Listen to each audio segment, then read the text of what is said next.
After a full day of teaching at the public school, I came home exhausted. I saw a new lock on the pantry. "It's so you don't touch our things," my daughter-in-law said without looking at me.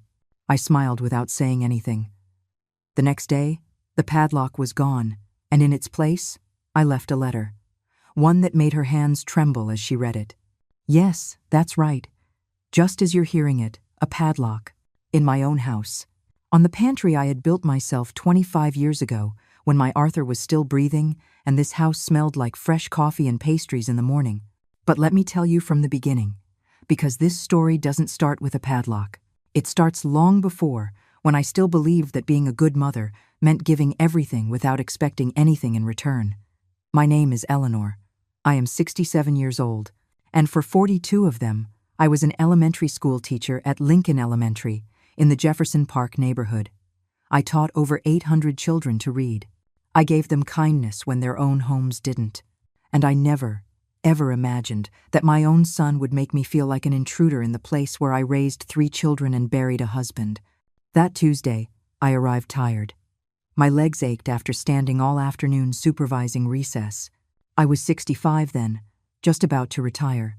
I came in through the back door, as always, and went straight to the pantry to get the vanilla wafers I kept for my afternoon tea. My one little treat after a long day.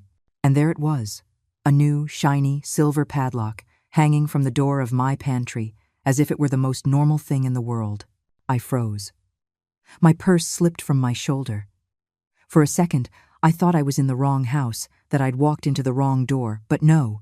There was the cracked tile by the stove that Arthur never got around to fixing. There were the basil plants in the window. It was my kitchen, my house. Then I heard her voice. "Oh, you're home." Claire walked into the kitchen, drying her hands on a dish towel. She was wearing that pink blouse that, according to her, cost $250 at a boutique downtown.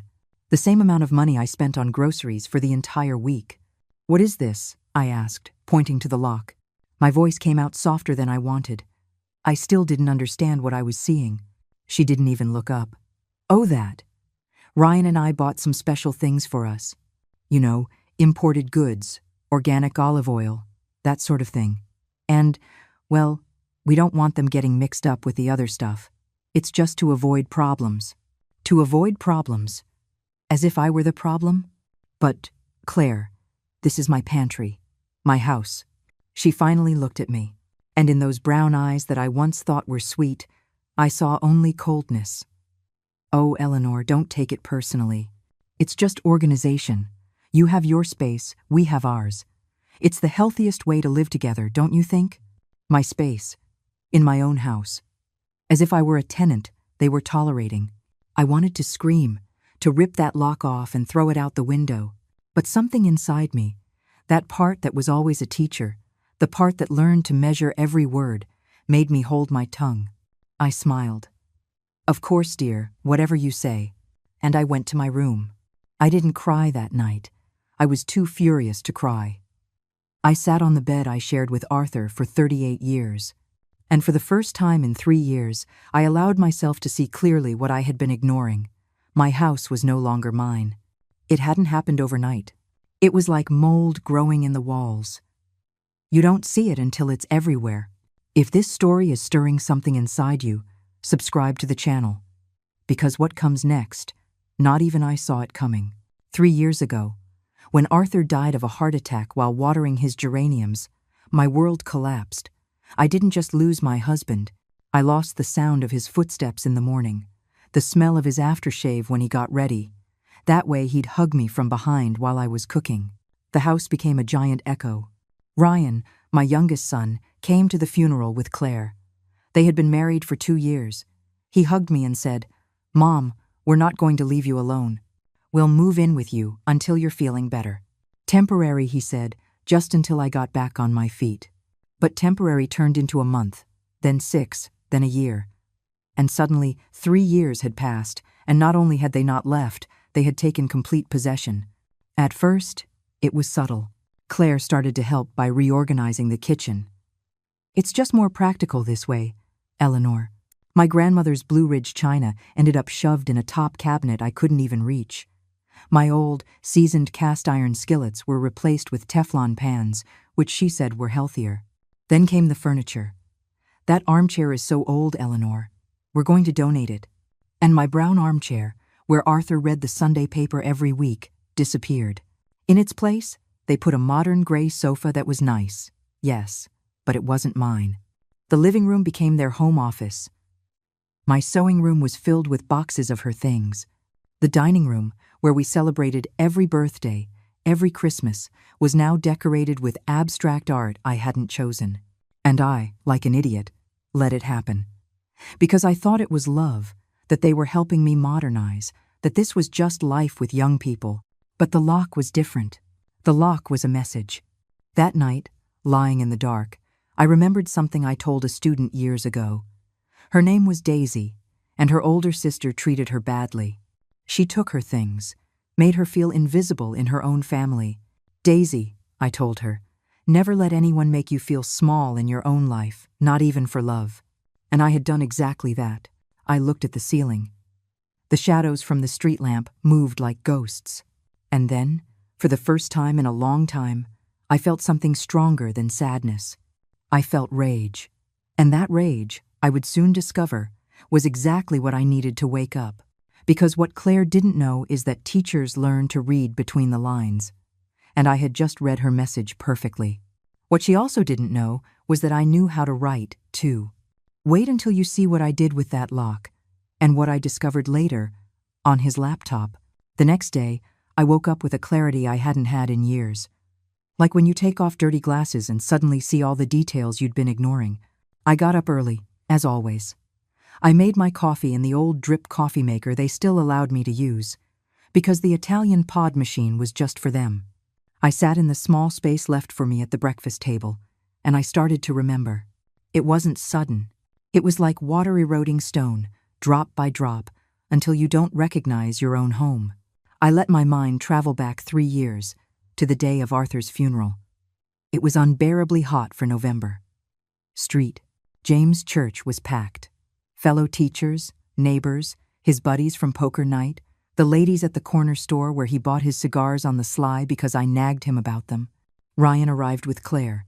She wore a simple black dress, and her hair pulled back. She hugged me gently and said, "I'm here for whatever you need, Eleanor."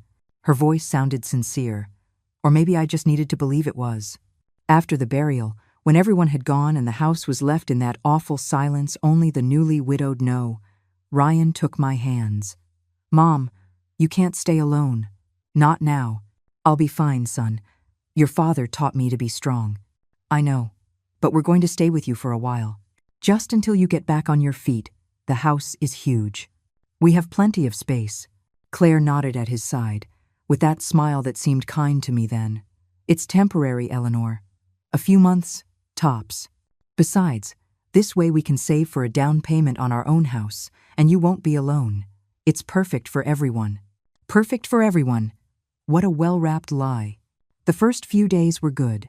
Claire cooked, cleaned, and accompanied me to parent-teacher conferences when I didn't have the energy to go alone. Ryan fixed things around the house that had been broken for years. The water heater, the lock on the garden gate, the leak in the bathroom, I felt accompanied. Less empty. But the third week, Claire started with her suggestions. "Oh, Eleanor, these curtains are so old. What if we buy new ones? I have a really good eye for decorating." They were the terracotta-colored curtains Arthur and I had picked out when we remodeled the living room, matching the tile floors. But I was so emotionally exhausted I just said, "Fine, dear, whatever you think." A week later, my terracotta curtains were in the trash. In their place, there were minimalist white ones that let in too much light and made the room feel cold. Then came the dining room. "These landscape paintings are so dated. Look, I bought these at a gallery. Modern art. It gives the room personality." The landscapes were from our honeymoon trip up the coast to Maine. Every time I saw them, I remembered him in that little inn, laughing because we had gotten lost looking for a plaza. But when I protested timidly, Claire had already packed them. "Don't worry, I put them in a box. Maybe you'll want to see them someday." Someday. As if my own history were optional in my own house. The changes kept coming like waves, each one small, each one well-intentioned. My collection of china. It takes up too much space. Let's put it up top. My plants in the garden. They're too messy. I'm going to reorganize them. The bookcase in the living room with Arthur's novels. These books are ancient. Should we donate them? And I, still stunned by grief, just nodded. Because I thought I was being difficult, old-fashioned, clinging to the past. But the real change came when they started modifying the routines. Sundays used to be sacred in this house. My 2 daughters, Sarah and Emily, would come with my grandchildren. We'd make a big pot roast or chili, whatever we felt like. The house would fill with laughter, with kids running around, with that beautiful chaos of a family gathered. 3 weeks after they moved in, Claire suggested, "What if we do these dinners every other Sunday? Ryan and I really need our Sundays to rest." Then it was, "What if we make it monthly?" And then they just stopped. One Sunday, Sarah showed up unannounced with a cake and flowers. Claire opened the door in her pajamas, looking annoyed. "Oh, Sarah, we didn't know you were coming. We don't have anything prepared." Ryan and I were just about to head out. My daughter looked for me. I was in the kitchen, embarrassed, not knowing what to say. "I thought we still did family dinners," Sarah said, her voice tight. "Well, we all live together now. We just need to coordinate better, don't you think?" Coordinate, as if seeing my own daughter required an appointment. Sarah left the cake on the table, gave me a cold kiss on the cheek, and left. She didn't come back for 2 months. My friends got the same treatment. My best friend, Carol, who I'd had coffee with every Thursday for 20 years, stopped coming. The last time she arrived, Claire was doing yoga in the living room with techno music blasting. "Oh, sorry, Carol. I didn't know you were coming. This is my workout time." Carol, uncomfortable among the yoga mats and the incense Claire had lit, drank her coffee quickly and left. "You should let me know when your friends are coming," Claire told me later, not looking up from her phone, "so I don't have to interrupt my schedule." Her schedule. In my living room. In my house. Little by little, my social life vanished, and with it vanished the witnesses to what was happening. But the worst was yet to come. The worst was when I started to notice that Claire wasn't just changing the house, she was changing my son. Ryan had always been affectionate. He used to call me every other day before they moved in. He'd ask how I was, tell me about his job at the hardware store, make bad jokes that made me smile. But now, living under the same roof, he barely spoke to me. He'd get home late from work and go straight to their room. If I tried to ask about his day, he'd answer in monosyllables. "Fine, tired, we'll talk later." But later never came. One night, I heard them arguing in their bedroom. The wall was thin. "Your mom asked if we can take her to the doctor on Tuesday," Ryan said. "Why?" "She's a grown woman. She can go by herself." "Claire, she's my mom." "Exactly. She's your mom, not mine. I have enough to do working and keeping this house in order. I'm not going to be her nurse, too." There was silence. I waited for Ryan to defend me. I waited for him to say something, anything, but he said nothing. And in that silence, I understood something terrible. My son was choosing her over me, not dramatically or cruelly, just with silence, with absence, with letting her speak without contradicting her. I got into bed trembling, not from cold, but from helpless rage. The next day, I went to the doctor alone, and just like that, I was alone at the grocery store, alone at parent-teacher conferences even though I was about to retire, alone in this full house that felt emptier every day. Claire started cooking only for herself and Ryan. She said it was because they were on a special diet. They left their dirty dishes for me to wash. They occupied the living room TV for their shows.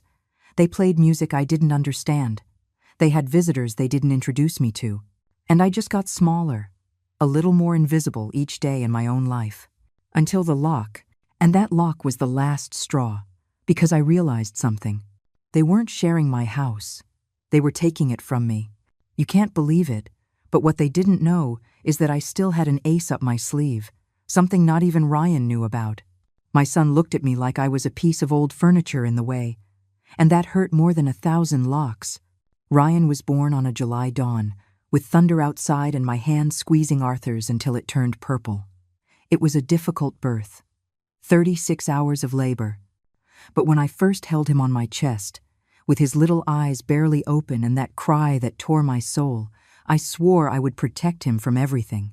I never imagined that one day I would need to protect myself from him. Or rather, from his silence. Because Ryan didn't hurt me with shouts or insults. He hurt me by disappearing, by becoming a ghost who lived in my house but no longer lived with me. It was Wednesday. I remember because on Wednesdays I got home from school early, at 2 in the afternoon, and I used to find him in the kitchen having lunch. We would talk about everything, about his job at the hardware store, how the customers were, about that boss who, according to him, didn't even know how to use a screwdriver. But that Wednesday, 3 days after the lock incident, I came home and the house was silent. Claire wasn't home. Ryan was. I saw him sitting in the living room, scowling at his phone. "Son," I said from the doorway, "have you eaten? I can make us some eggs and bacon." He barely looked up. "Not hungry, Mom, thanks," and went back to his screen. I stood there, my bag still on my shoulder, feeling like I had just spoken to a wall. "Are you okay?" "Yeah." "Something happen at work?" "No." "Ryan, look at me." He sighed.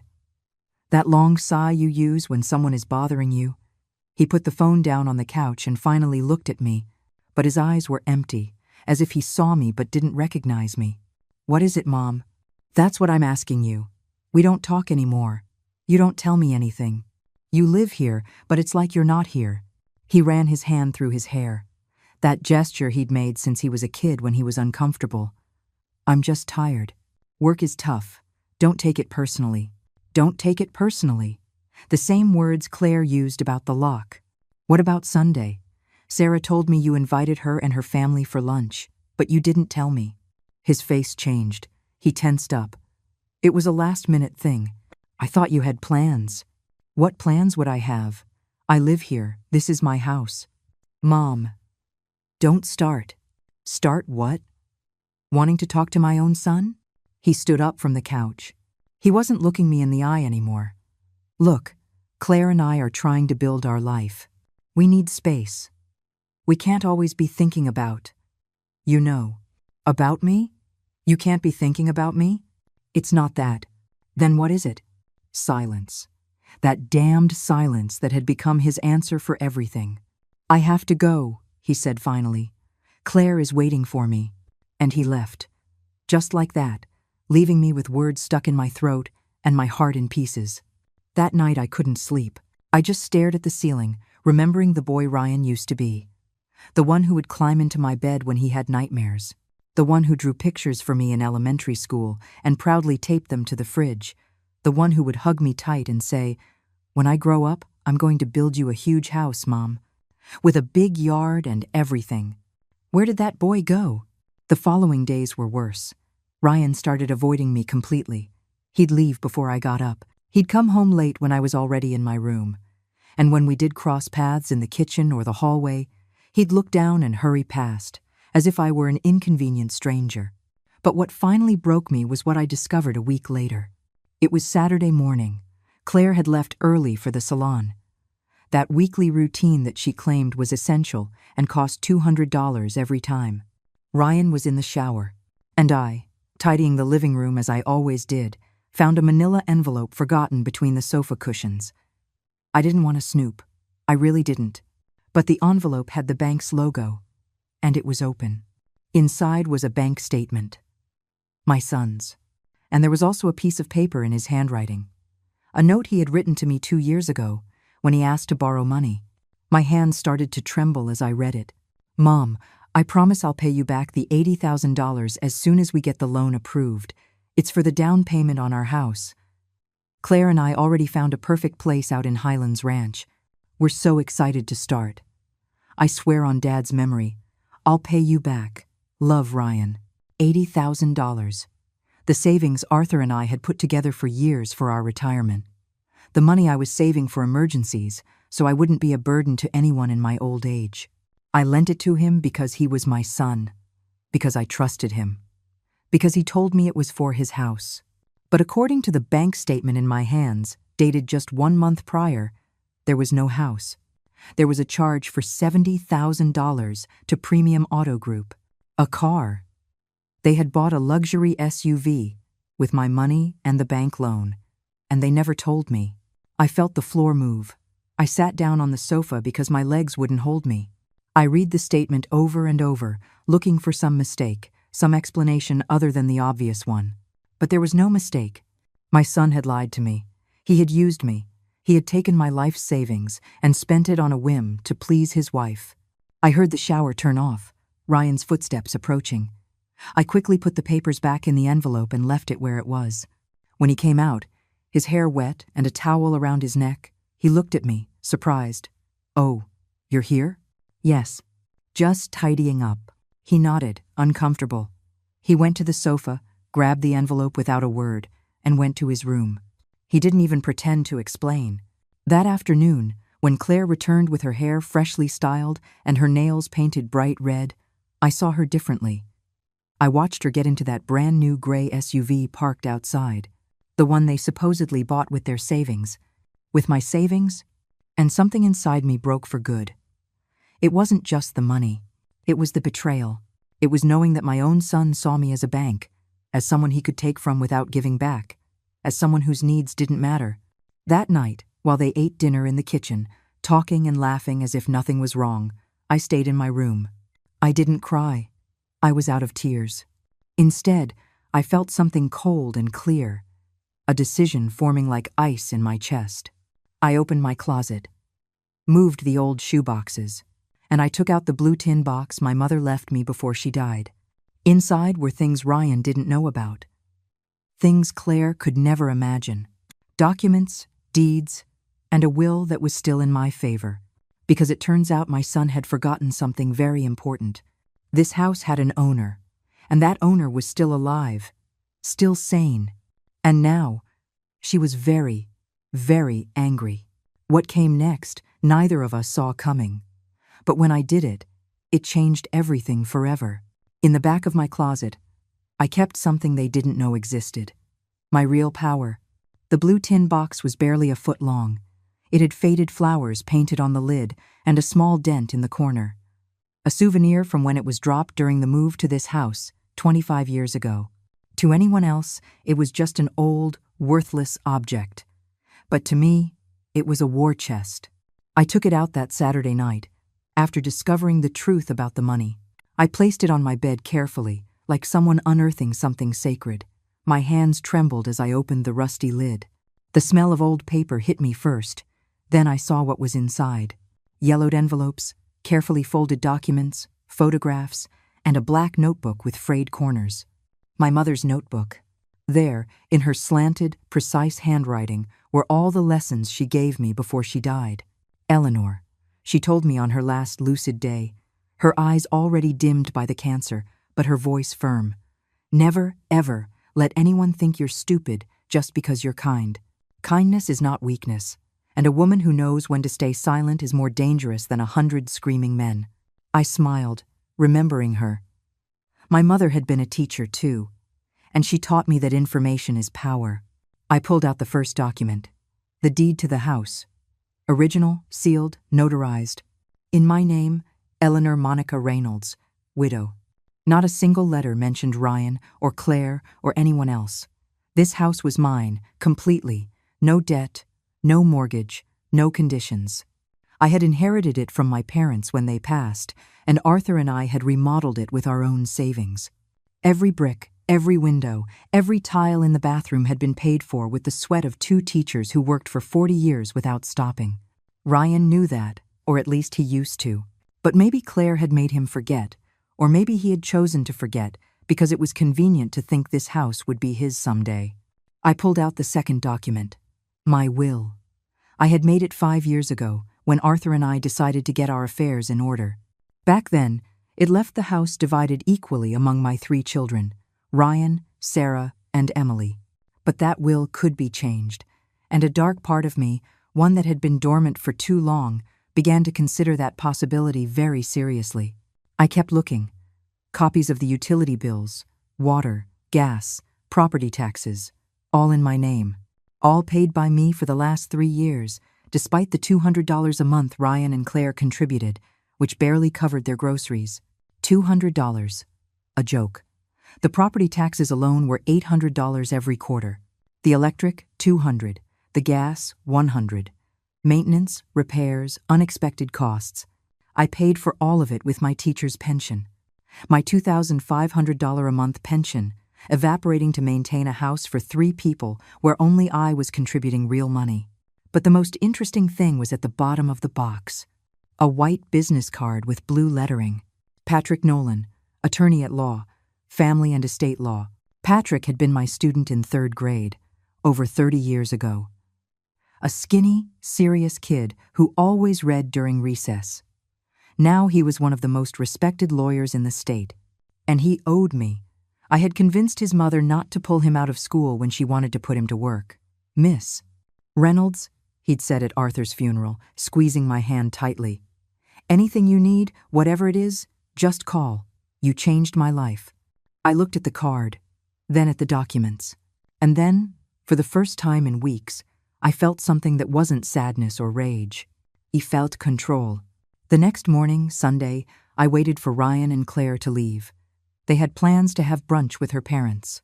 Another one of those gatherings I was never invited to. As soon as I heard the car pull away, I picked up my phone and dialed Patrick's number. He answered on the 3rd ring. "Miss Reynolds? Patrick, dear, I'm sorry to bother you on a Sunday." "You are never a bother. Are you okay? Did something happen?" The genuine concern in his voice almost made me cry. It had been so long since someone had truly worried about me. "I need your help. I need to review some documents, and maybe make some changes." There was a pause. "Changes to your will?" "Among other things." "May I ask what's going on?" And then, sitting there on my bed with the blue box open in front of me, I told him everything. The lock, the humiliations, the $80,000, the way my own home had become a prison where I was the intruder. Patrick listened without interrupting. When I finished, his silence was different. It wasn't discomfort. It was calculation, thought, planning. "Miss Reynolds, do you have proof of all this?" "I have receipts. I have the bank statement I found. I have text messages where Ryan promised to pay me back." "And the house is entirely in your name?" "Completely. No debt. Nothing." "Perfect." His voice sounded firmer. "Then here's what we're going to do." For the next hour, Patrick explained a plan. It wasn't revenge. It was protection. It was setting legal boundaries that Claire and Ryan couldn't break. First, update my will with a different notary. One they didn't know. Leave everything to my daughters, with a special clause. Ryan could only inherit if he paid me back the $80,000 before my death. If he didn't, his share would be divided between Sarah and Emily. Second, get a notarized inventory of all my assets inside the house. Furniture, appliances, jewelry, everything. To make it clear what was mine and what was theirs. Third, prepare a legal ultimatum. If they didn't start paying a fair rent calculated at $5,000 a month, which was cheap for a house this size, or leave within 3 months, I could start eviction proceedings. "But Patrick," I said, my voice breaking, "he's my son." "I know, Miss Reynolds. And that's why I'm giving him options that don't involve kicking him out on the street tomorrow. But you have to protect yourself. What they are doing to you, it's not love. It's abuse." That word hit me like cold water. Abuse. Was that what it was? Could you call it abuse when it came from your own child? "Think about it," Patrick continued. "But don't take too long. The longer you wait, the harder it will be to get your house and your peace back." We hung up. I sat on the bed, surrounded by papers, feeling like I had just crossed an invisible line. But the line had already been crossed. Just not by me. I put everything back in the blue box. I hid it in the back of the closet, behind the winter boxes that no one ever touched. When Ryan and Claire came home that afternoon, they found me in the kitchen, making chicken soup, as always. Like the harmless old woman they thought I was. "Smells good," Ryan said, surprised to see me cooking. "I thought we were on a diet," Claire added with a sharp tone. I smiled. That smile I had perfected over 40 years of dealing with difficult parents. "It's just for me. You two do your own thing." Claire blinked, confused by my neutral tone. Ryan looked at me with something that almost resembled guilt, but neither said anything, and I just kept stirring my soup, calm, while in my mind, the pieces of a chessboard they didn't even know existed were already moving. Because I had learned something important. The person who shouts the loudest doesn't always win. Sometimes, the winner is the one who knows how to wait in silence, with a teacher's patience and a surgeon's precision. And I had waited long enough. But before I could make my next move, something happened that almost ruined everything. Something that made me question if I really knew the people I was living with. That day, in front of the whole family, they treated me like I was nothing. But I just let them talk. Because every word was just more rope to hang themselves with. Ryan's birthday, 35 years old. Before, those dates were sacred in our family. Arthur would wake up early to hang colorful streamers. I would bake his favorite angel food cake with strawberries. Sarah and Emily would arrive with brightly wrapped presents and hugs that lasted forever. But this year was different. "I'm organizing something small," Claire told me 2 weeks before, while painting her nails in the living room. "Just us and my family. Something intimate." "What about the girls?" I asked, meaning my daughters. "Oh, Eleanor, you know how they are. They always end up arguing over silly things. Better to avoid the drama." They didn't argue over silly things. They argued because Claire treated them with the same contempt she treated me. But Ryan never defended them. "And the food?" I tried again. "Can I make the special lasagna Ryan loves, or—" "Don't worry. I'm catering everything. You just relax. Relax." As if I were a guest in my own house, at my own son's birthday. The day arrived. Saturday, April 23rd. That sticky mid-year heat. Early that morning, Claire started transforming the house. She took down the paintings I had discreetly rehung.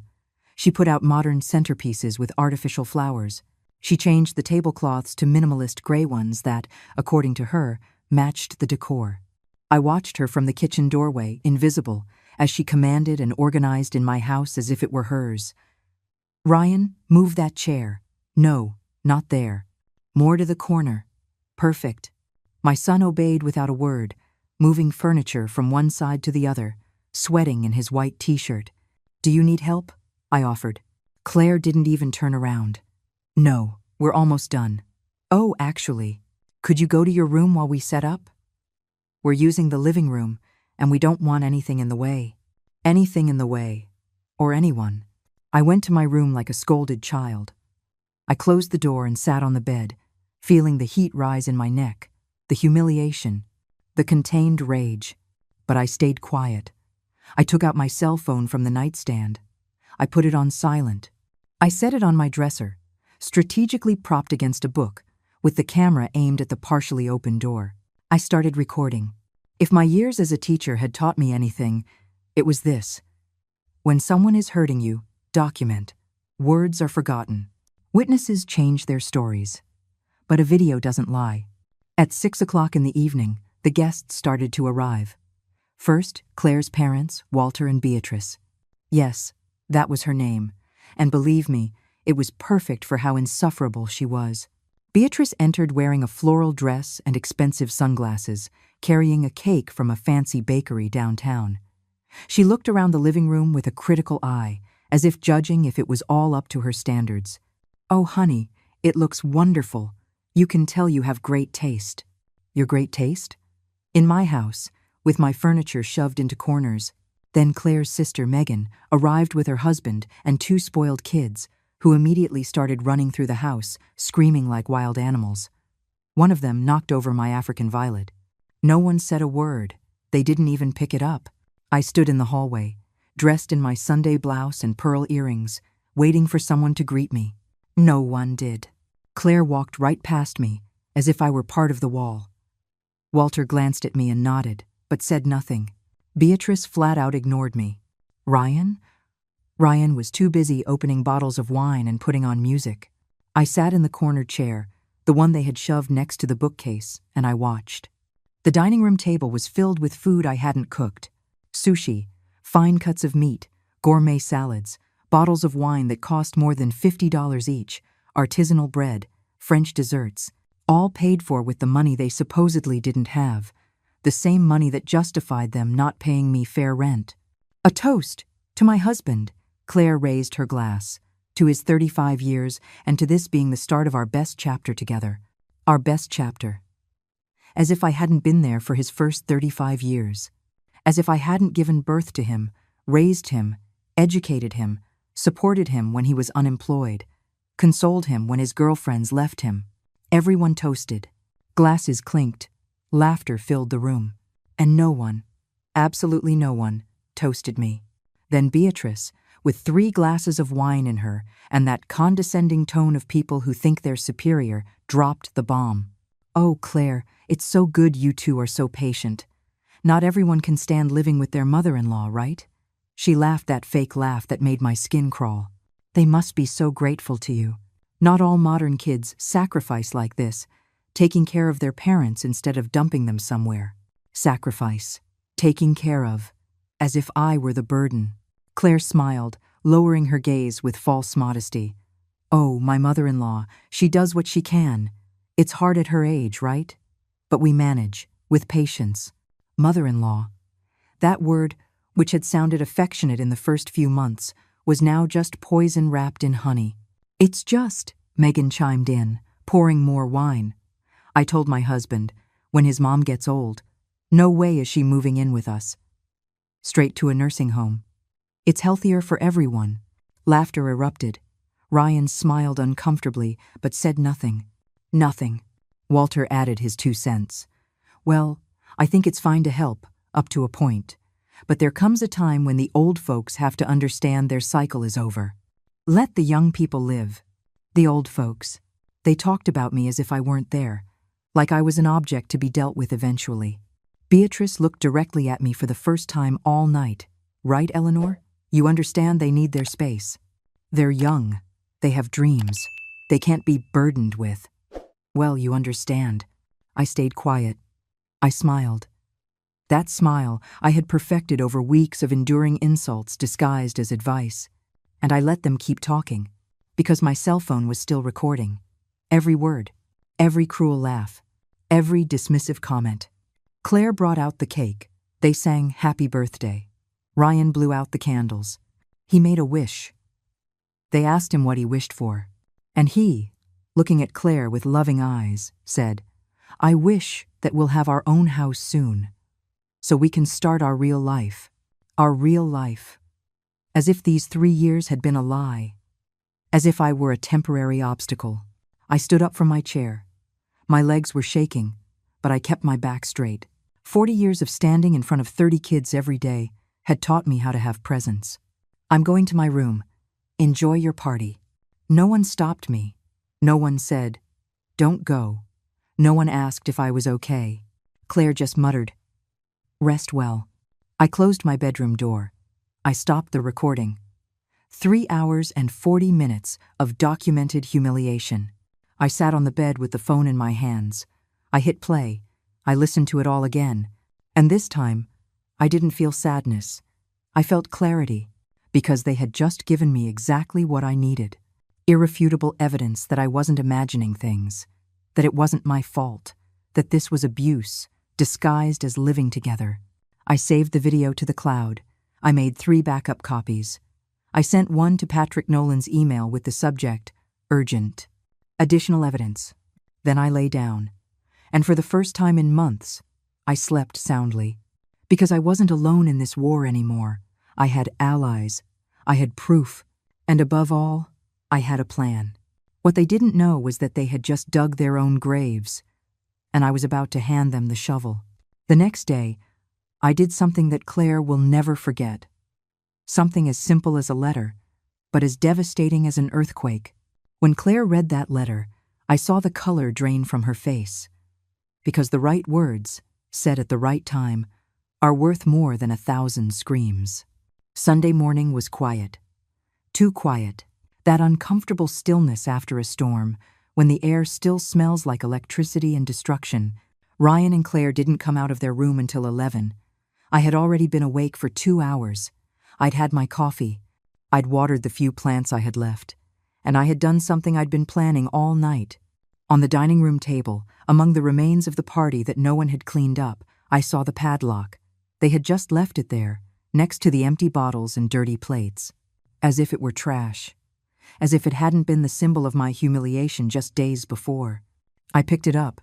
It was light, cheap, the kind of lock you buy at any hardware store for $5.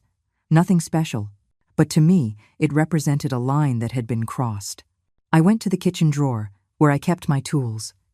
I took out a pair of old pliers that Arthur used to use for home repairs. The lock gave way easily, too easily.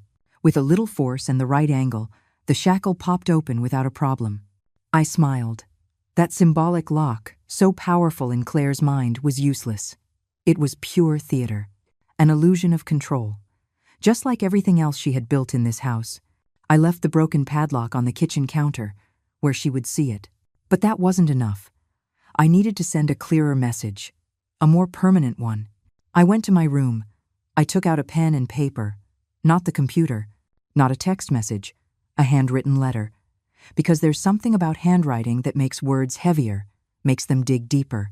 I sat at my desk, the same one where I had graded papers for decades, and I wrote, not with rage, with surgical precision. Claire, I've decided to say nothing about the lock, because I understand you come from a family where distrust is normal. I don't blame you for that. Everyone carries their own baggage and ways of seeing the world, but I want you to know something very important. Something you may have forgotten, or perhaps were never told clearly. This house has an owner, and that owner is me. The documents are in my name. Original, notarized deeds, impossible to change without my physical presence, my valid ID, and my thumbprint. My lawyer, Mr. Patrick Nolan, has certified copies of everything. And believe me when I say, he is very good at what he does. I know about the power of attorney you wanted me to sign 6 months ago. That paper you accidentally left on the table with the important parts highlighted in yellow. I'm not stupid, Claire. I'm a teacher. I taught over 800 children to read. I can read between the lines better than you can imagine. I also know about the $80,000 my son borrowed from me for a down payment on a house. The house that never existed, the money that became the car you drive every day. And I know what you said about me last night. I recorded every word. This isn't a threat, it's information. Information you need to have to make better decisions from now on. This is your only warning. If you ever try to put another lock on me, literally or metaphorically, you will meet the Eleanor you don't want to meet. The one who doesn't smile. The one who doesn't stay silent. The one who has documents, lawyers, and, above all, the truth on her side. Think very carefully before your next move. With the politeness I have left, Eleanor Monica Reynolds, legal owner of this property. I folded the letter into 3 perfect sections. I put it in a manila envelope, and in clear handwriting, I wrote on the front, "For Claire, personal and confidential." I went to the pantry. The door was still there, without a lock, open as it always should have been. I taped the envelope to the center, at eye level, with thick packing tape. Impossible to miss. Then I went to the kitchen. I made a chamomile tea and sat down to wait. I didn't have to wait long. At 11:30, I heard footsteps. Claire dragged herself into the kitchen, hair messy, looking hungover. She went straight for the coffee maker. Then she saw it, the broken lock on the counter. She stopped cold. She picked it up, examined it, frowned. Then she looked toward the pantry, and there was the envelope. Big. Manila. With her name on it. I saw her turn pale before she even opened it. She grabbed the envelope with trembling hands. She tore it open, ripping the paper. She pulled out the letter, and she began to read. I kept drinking my tea, seemingly calm, seemingly distracted by looking out the window at the garden. But I was watching her reflection in the glass. I saw her eyes widen with every line. I saw her mouth form a small O of shock. I saw her hands begin to tremble by the time she was halfway through. When she finished reading, she folded the letter slowly. She looked at me. I didn't look away from the garden. Eleanor. Her voice was small, scared. I didn't answer. Eleanor. This is a misunderstanding. I turned my head slowly. I looked her in the eyes, and I didn't smile. For the first time in 3 years, I didn't smile. Which part is a misunderstanding? The lock I saw with my own eyes? The money, for which I have your husband's bank statement as proof? Or the things you said about me last night, recorded on video with a date and timestamp? She was speechless. The letter was shaking in her hands. We were just. Save it. My voice was firm, cold. I don't want explanations. I want you to understand that this house is mine, that I decide who lives here and under what conditions. And if you ever disrespect me again, in any way, you're gone. No discussion, no second chances. But Ryan is my son, and he will always have my love. But this house is mine, and in my house, you will be respectful. Or you will find somewhere else to live. The silence that followed was thick, heavy, electric. Claire clutched the letter to her chest. For a moment, I thought she would cry, or scream, or make one of those dramatic scenes she loved so much. But she did none of those things. She just nodded, barely, almost imperceptibly, and she went to her room without another word. I heard the door close, then muffled voices, Ryan asking what was wrong, Claire crying, explaining, maybe exaggerating. I didn't care. For the first time in years, I felt like I had reclaimed something. Not my whole house, not my whole life, but a small, vital piece of my dignity. I finished my tea. I washed my cup, and I went for a walk in the neighborhood park, where no one knew me, where no one judged me, where I could breathe without feeling like my air was being rationed. When I came back 2 hours later, the manila envelope was gone from the pantry. The broken lock was still on the counter, but now there was a note next to it, in Ryan's handwriting. "Mom, we need to talk." I picked up the note. I crumpled it in my fist. And I smiled, because finally, after 3 years of silence, my son wanted to talk, and I had a lot to say. That conversation changed everything, but not in the way I expected. They thought I was scared, but I was just waiting for the perfect moment. Ryan's note sat on the counter for 2 days. 2 full days where none of the 3 of us spoke a word beyond what was strictly necessary. Good morning. Good night. Do you need the bathroom?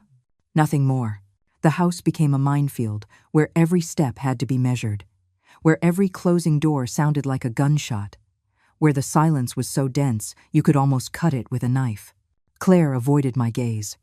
When we crossed paths in the kitchen, she'd grab what she needed and leave quickly, like a frightened mouse. She no longer played her music at full volume. She no longer reorganized my things without permission. She no longer made cutting remarks disguised as jokes. For the first time in 3 years, there was fear in her eyes when she looked at me. And I'm not going to lie. A dark part of me enjoyed that fear, but I knew this was temporary. That the initial shock would turn into resentment. That the resentment would become a strategy. That Claire was not the type to give up easily. So, I didn't give up either. I started documenting everything. Everything. I bought a new composition book from the corner store. Green, spiral bound. On the first page, I wrote, Household Expense Ledger, April 2025. And I started to note every dollar that came out of my pocket. Electric, $212. Water, $84. Gas, $120. Property tax, $800. Groceries, $600. Internet, $79. Phone, $30. Total I was paying, over $1,800 a month. Ryan and Claire's contribution, $200. The numbers didn't lie. I was subsidizing their life to the tune of over $1,600 a month. And that wasn't even counting the space, the furniture, the appliances, the use of the car they sometimes took without asking. But numbers weren't enough. I needed more. I started recording conversations. Not all the time, just when something important was happening. My cell phone, always in my apron pocket, in audio recording mode, discreet. Like that Thursday afternoon, when I heard Claire talking on the phone on the patio. She thought I had gone out. She didn't know I'd come back for my sweater. No, Mom, I'm not exaggerating. She's insufferable. Now she's playing the victim, like she's the queen of. She paused. Someone said something on the other end. Well, yes, legally she's the owner. But after everything we've done for her, right? We've been caring for her for 3 years. Putting up with her old lady habits. Caring. Putting up with. Old lady. I saved the recording with the date and time. I also started making copies of everything. Receipts, bank statements, messages. I put them in a yellow folder that I hid at my friend Carol's house. "Are you okay, Eleanor?" she asked me as we had coffee in her kitchen, worried about the dark circles under my eyes. "You seem different." "I'm preparing, Carol," I said simply, "for something big." I didn't tell her everything, not yet, but I left her the folder with clear instructions. "If anything happens to me, you give this to Patrick Nolan. He'll know what to do." Carol squeezed my hand, scared. "Don't say things like that. Nothing's going to happen to you." "I know, but it's always better to be prepared." Meanwhile, at home, I continued my performance. I started faking it, faking mild dementia, strategic forgetfulness, calculated confusion. "Oh, have I eaten dinner already?" I'd ask at the dinner table, even though I'd eaten perfectly 2 hours before. "What day is it today?" I'd murmur, looking at the calendar with a frown. Where did I leave my glasses? I'd search all over the living room when they were hanging from my neck. I saw Claire and Ryan exchange looks. Looks that said, asterisk, see? It's starting. She's starting to lose it. Asterisk. Perfect. That's exactly what I wanted them to think. Because while they thought I was confused and weak, I was moving pieces on a chessboard they couldn't even see. I called Patrick 3 times that week. "I want to change my will," I told him in the first call. "Are you sure, Miss Reynolds?" "Completely." In the second call, I asked him to research if it was legal to record conversations in my own home. He confirmed that yes, anything recorded in my own private space was admissible as evidence. In the third call, I told him my plan. "It's risky," Patrick warned me. "But if you're determined, I support you. Just promise me you won't do anything without consulting me first." I promise I lied, because I already had the next step planned. On Friday night, Ryan finally knocked on my door. "Mom?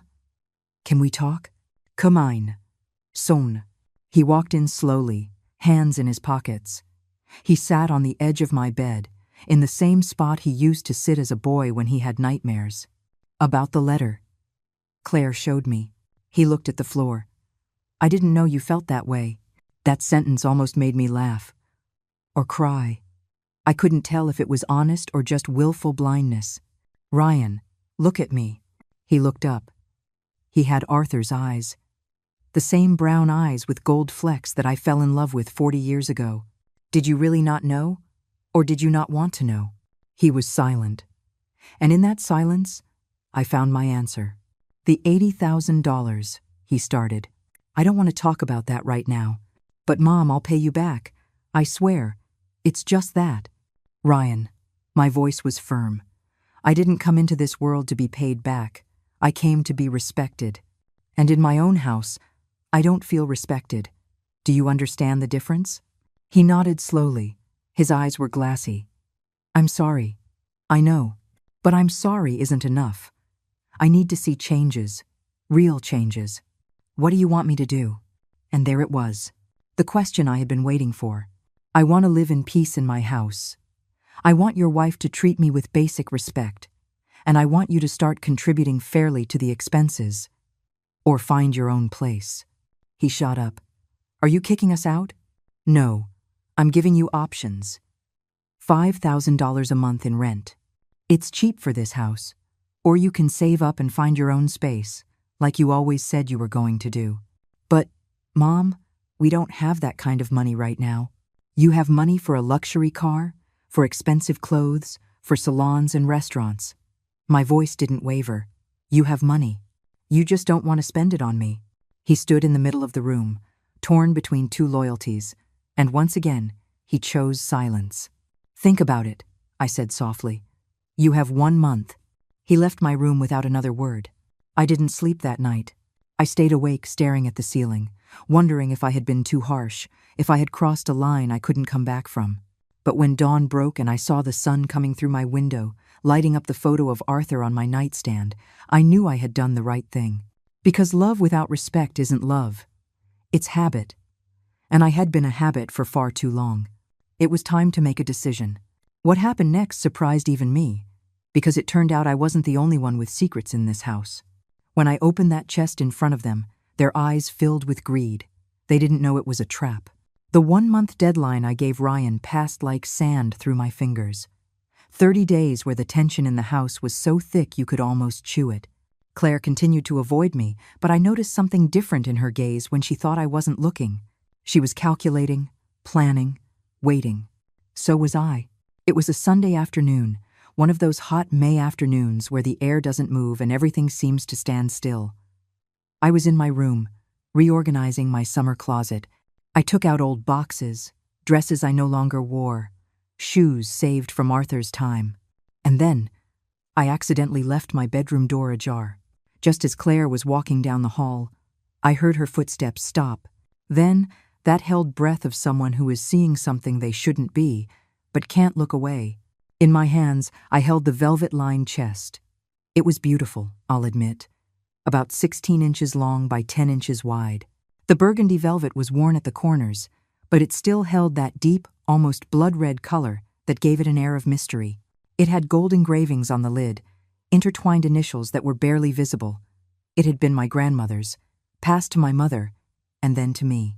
Inside, I kept the family jewels. There weren't many. We weren't rich. But each piece had history, weight, and value, both sentimental and economic. I opened the chest slowly, like someone unveiling a treasure, knowing full well that Claire was watching me from the hallway. I took out the pearl necklace. 36 natural pearls, irregular, with that creamy luster that only real pearls have. Arthur had given it to me for our 20th anniversary. He had saved for 2 years to buy it. Then, the gold earrings with small, genuine emeralds, heirlooms from my grandmother, who received them from her own mother. The brooch, Art Deco, silver, and onyx.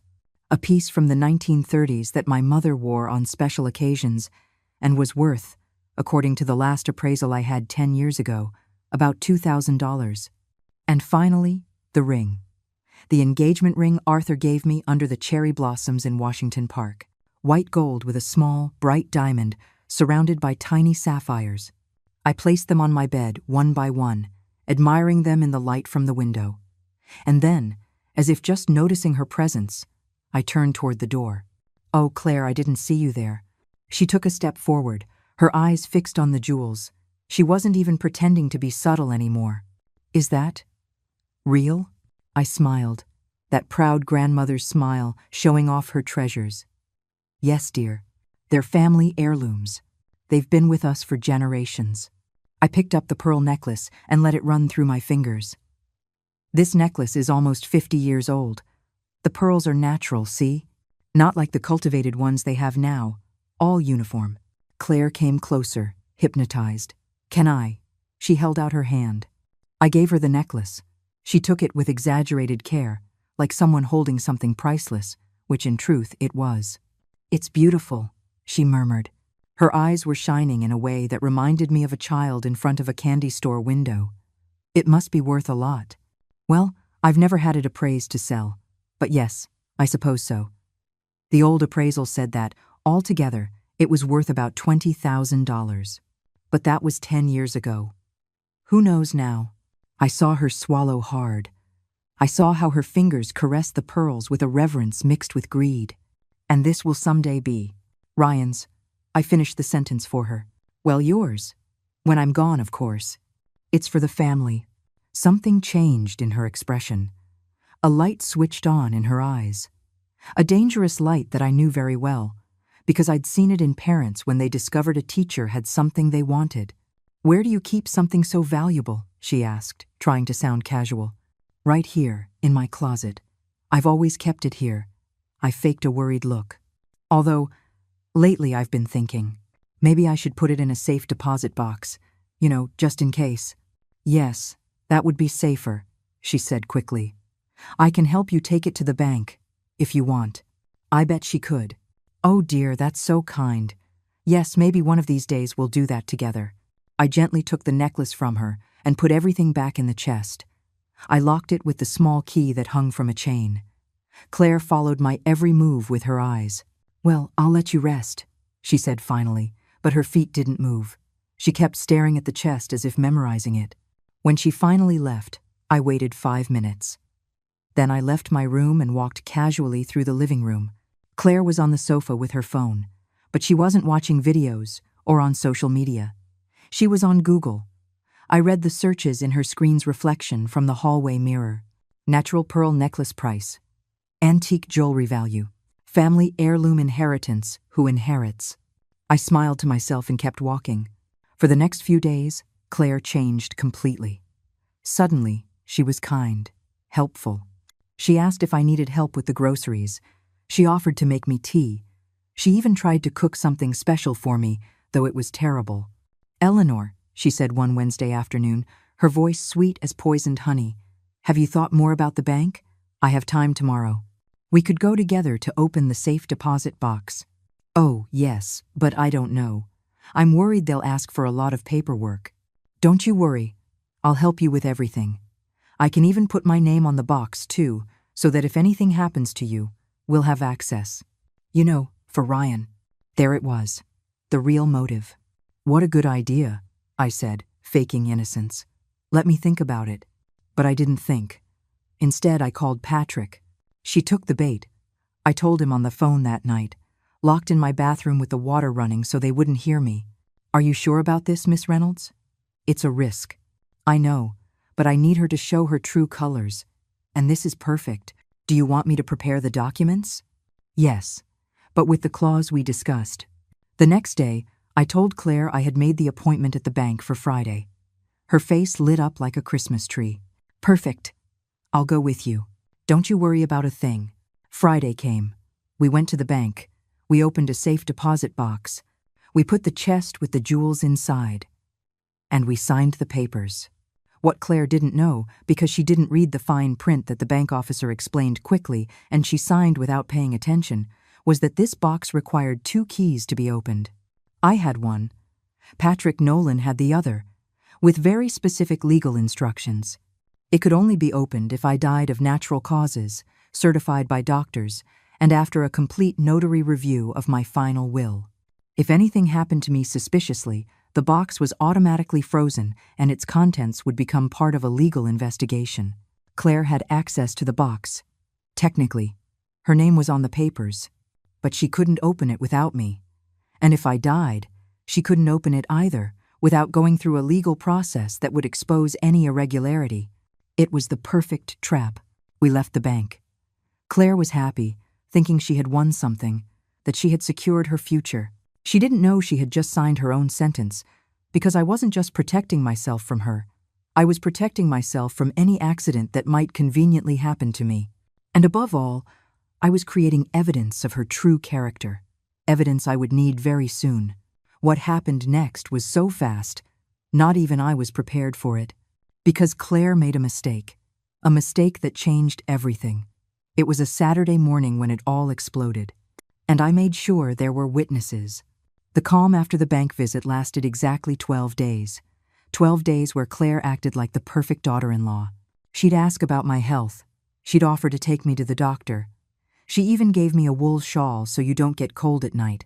I accepted it all with smiles and thank yous. But inside, I was preparing, because I knew this was the eye of the hurricane, that deceptive stillness before all hell breaks loose. And I was right.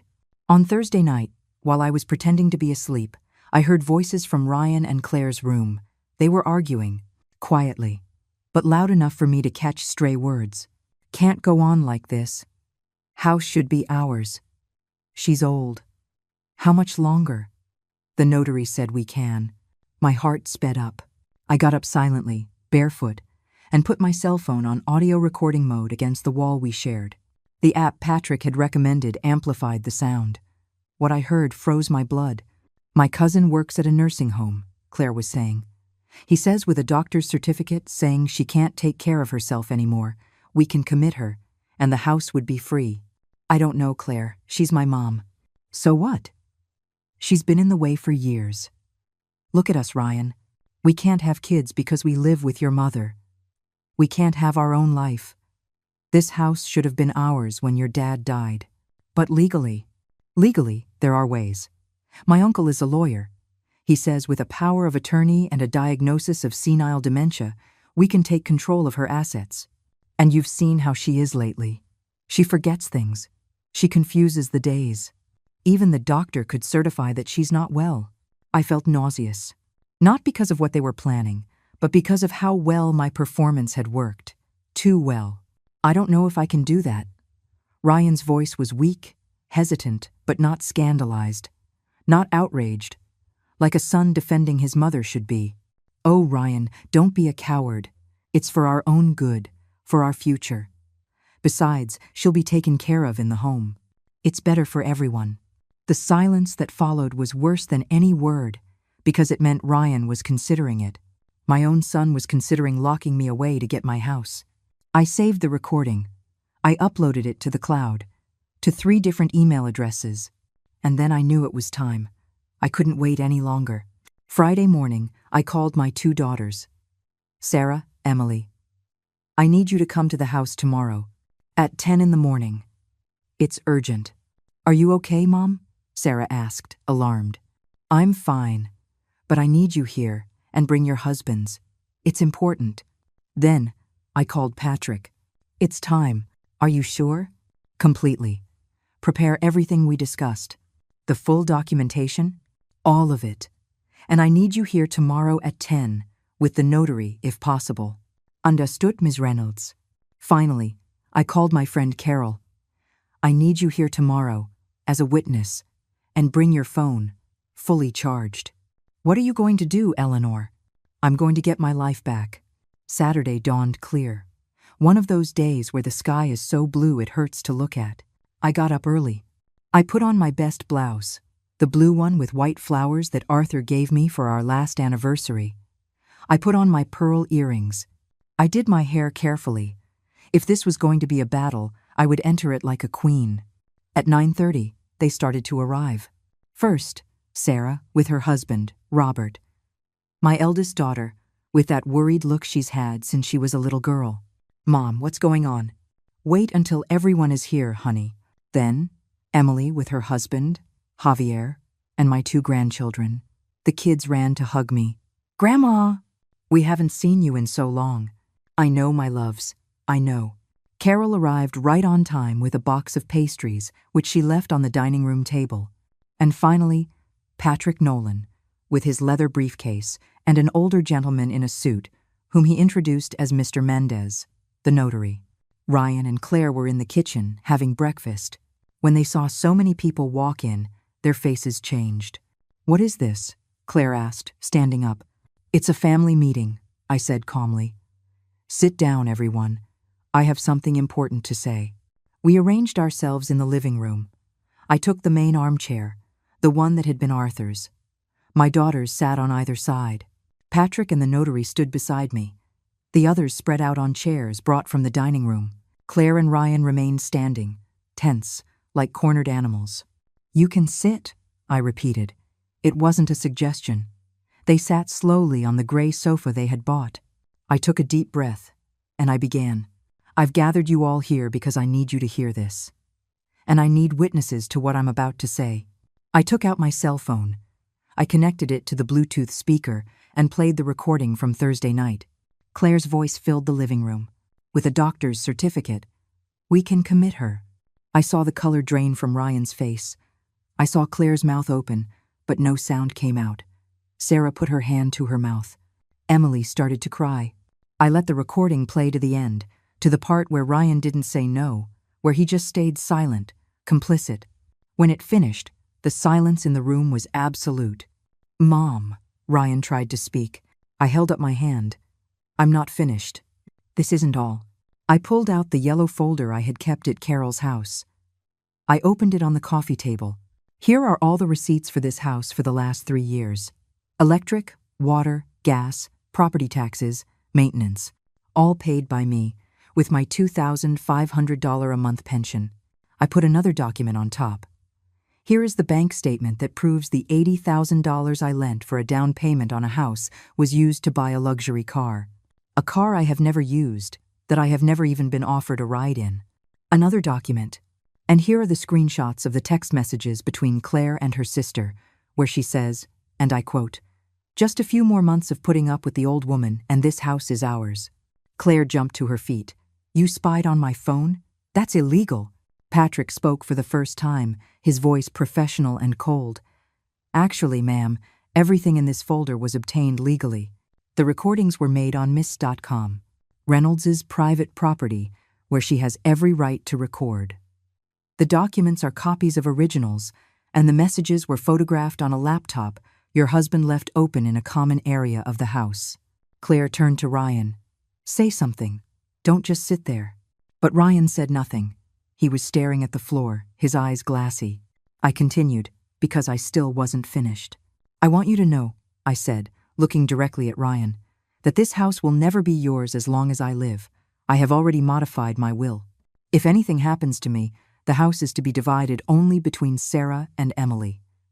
Ryan can only inherit his share if he first repays the $80,000 he owes me.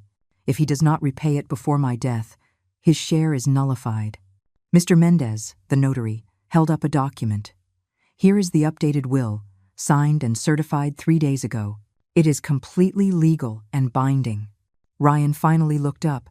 He had tears in his eyes. Mom, I never wanted. Never wanted what, Ryan? Never wanted to stay quiet while your wife planned to lock me away?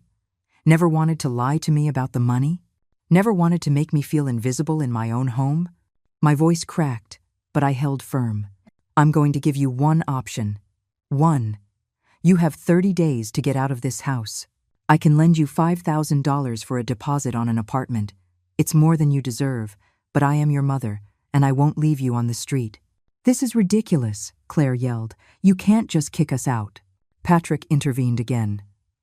He can, ma'am. This is his house. You have no lease. You pay no rent. Legally, you are guests who have overstayed their welcome. If you are not gone voluntarily in 30 days, we will proceed with a legal eviction. And with this evidence, believe me, we will win. Quickly, Claire opened her mouth. Closed it. Opened it again. But no coherent sound came out.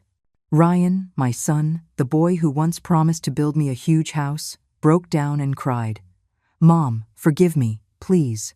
And there, watching my son weep, I felt something inside me break too. But there was no turning back. What they failed to understand was simple. Love isn't begged for. It's earned. And it's lost. And they had lost it a long time ago. Now, I was just taking back what was always mine. My dignity. What happened in those 30 days was something I will never forget. For better and for worse, I gave them one last chance. Leave with dignity, or leave in shame. They chose.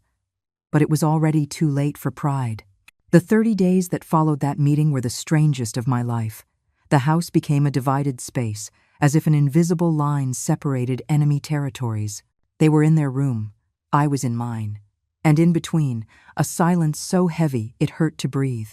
Claire never spoke another word to me. Not one. When we crossed paths in the kitchen, she'd grab what she needed and leave like a bat out of hell. Her eyes shot daggers of hate at me every time she saw me. She no longer faked kindness.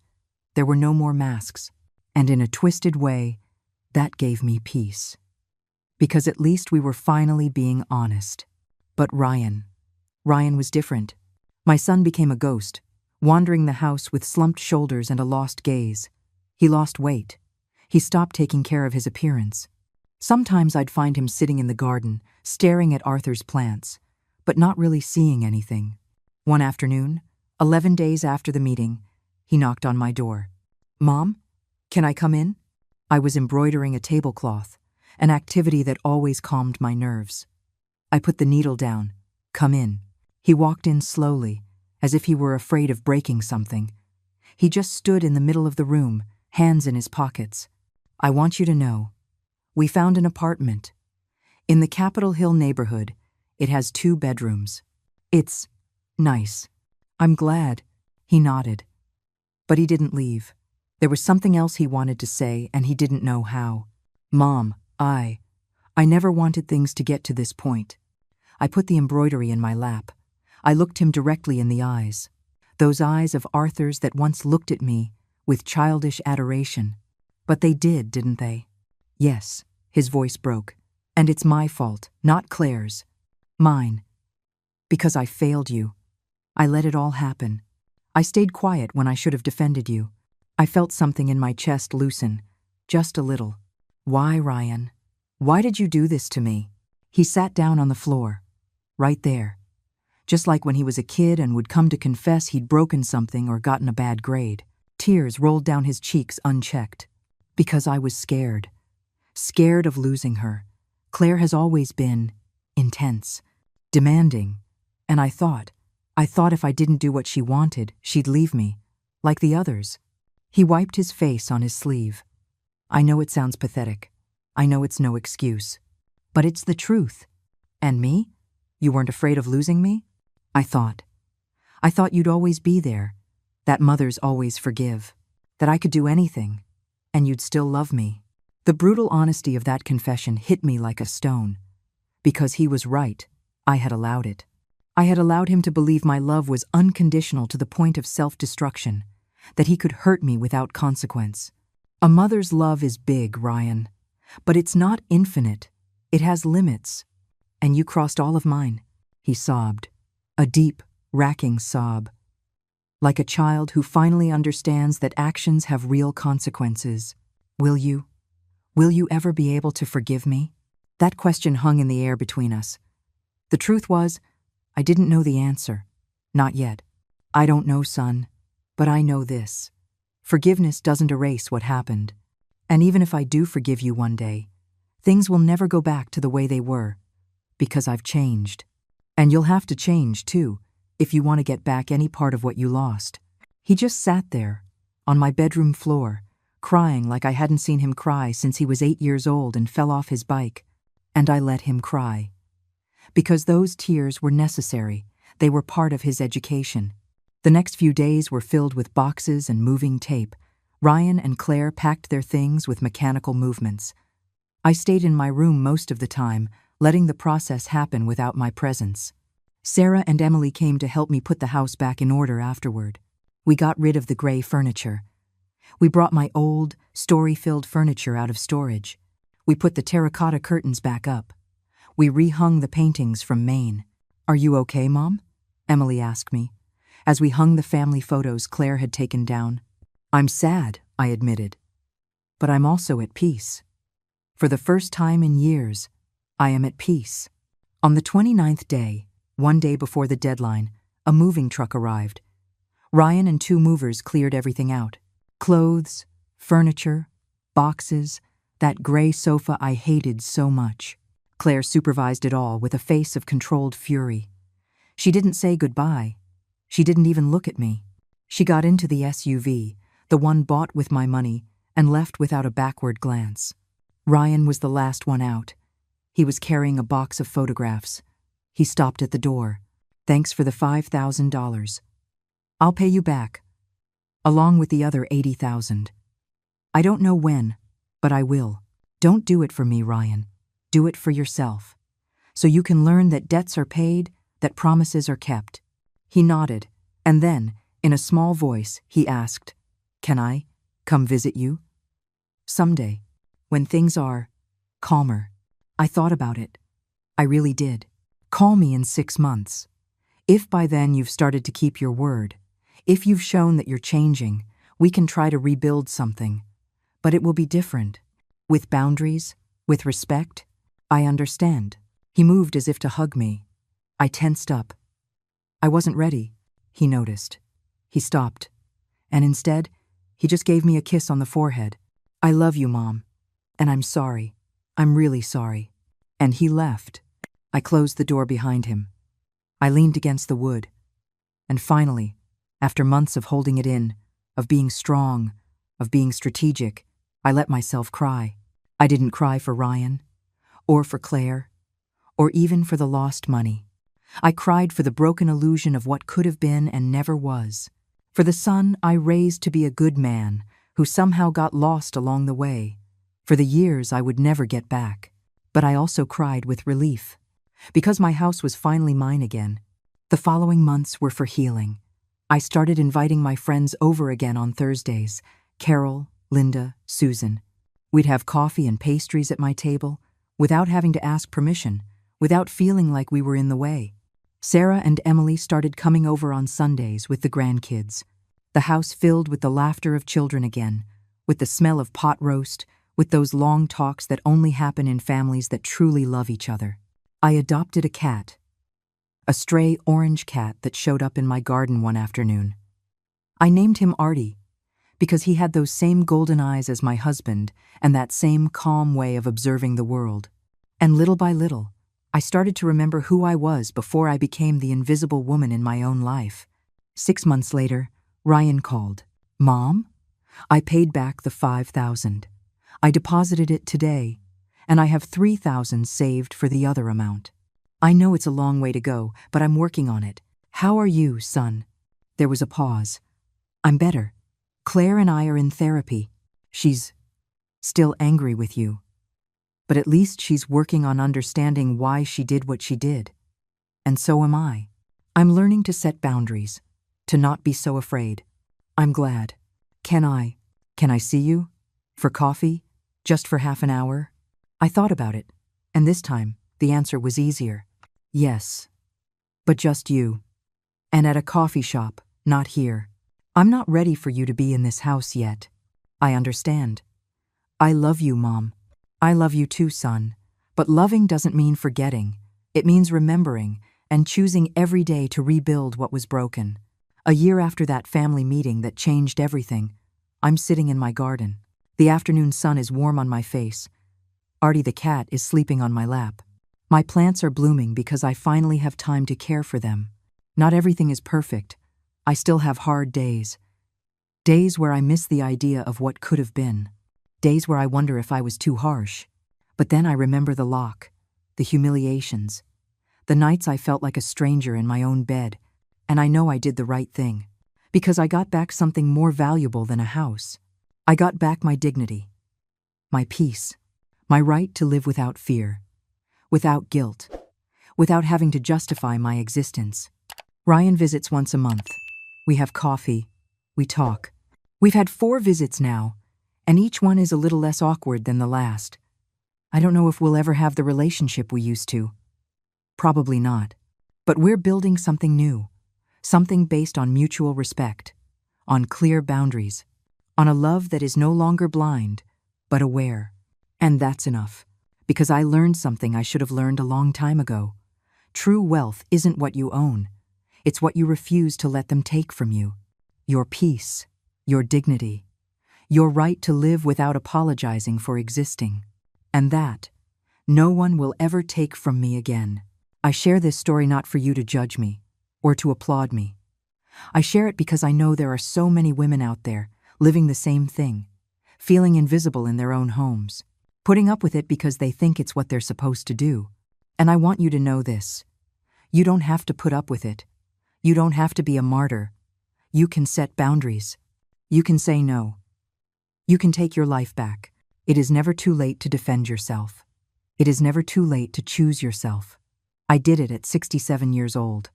And if I could do it, you can too. Don't let anyone make you feel small. Not your son, not your daughter-in-law, not anyone. You are enough.